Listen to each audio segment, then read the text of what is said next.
Bhojpuri industry के trending star, hit machine, दबंग star Khesari Lal Yadav का जलवा 2023 में शुरू हो चुका है।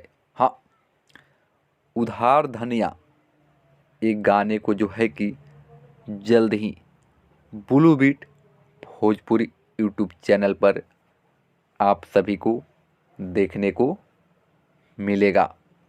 वहीं इस गाने के राइटर अखिलेश कश्यप और मन्नू साहू है। वहीं इस गाने में आपको आप सभी के फेवरेट एक्टर्स यामिनी सिंह नज़र आने वाली है। वहीं इस गाने को खेसारी लाल और निशा सिंह जी गाए हैं।